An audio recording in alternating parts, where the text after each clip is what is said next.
So after Caliphate rule from 632 CE to 661 CE, Umayyads came, and last Caliphate was Ali. So after Ali, Umayyads dynasty came and they started ruling from 661 CE to 750 CE, and their capital was Damascus, and they added so many territories in their region which helped to spread the Islam. So they added from northern side also, southern side and then eastern side and western side also.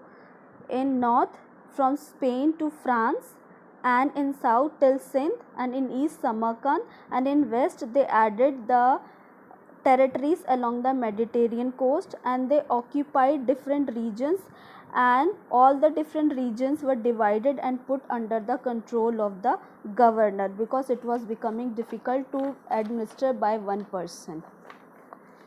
Next we have Abbasids. So finally Umayyads rule ended in 750 CE and Abbasids came. So now before the capital was Damascus, now their capital, Abbasids capital, was Baghdad, and there was a famous ruler, his name was Harun al-Rashid. So he was the famous ruler of this Abbasid dynasty. This was a period of culture growth, literature, arts, science, everything flourished during this period.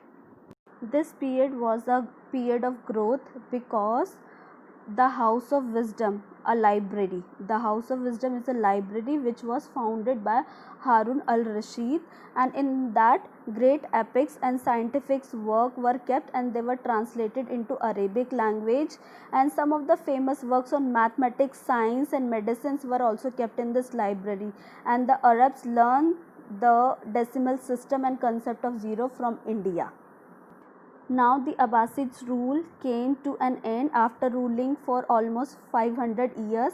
In 1258 Mongols came and they captured Baghdad and ended the Abbasid rule, and now new Islamic empires were developing, and the leading one was by the Ottoman Turks. They were the ones who conquered Constantinople in 1453 and renamed it as Istanbul, and now it became their capital, which was known as Ottoman Empire. We will be reading about the achievements of the Arab. So Arab civilization was much more advanced than the Europeans, okay, and Arab were the ones who were controlling the trade between Europe and the East, because all the major or important trade routes that they passed from Baghdad. Then after Arabia was unified by Islam, many writers and thinkers started interacting freely. Arabs were very advanced in mathematics, astronomy and chemistry. They discovered chemical compound, they made clocks, they made machines to irrigate fields, and famous scientists were Ibn Sina and Al-Razi, and Umar Khayyam was famous mathematician and a poet. Some famous books was Rubaiyat by Umar Khayyam, Shahnama by Firdausi and the Arabian Nights. Then Rubaiyat and the Arabian Nights talk about the culture of the people of the Arabs.